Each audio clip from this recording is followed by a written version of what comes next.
Hello friends, আজকে আমি আপনাদের আমলকির জুস করে দেখাবো। তার জন্য আমলকি নিয়েছি, হলুদ নিয়েছি, কাঁচা হলুদ আর আদা। এগুলো ভালো করে ধুয়ে ছোট ছোট টুকরো করে নিয়েছি। তারপরে একটা মিক্সির জার নিয়ে সমস্ত কিছু দিয়ে দিলাম।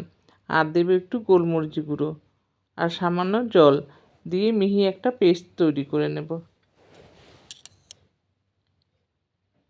মিহি পেস্ট তৈরি হয়ে গেছে। এবার আমি এটা একটা ছাঁকনির সাহায্যে খুব ভালো করে ছেঁকে নেব।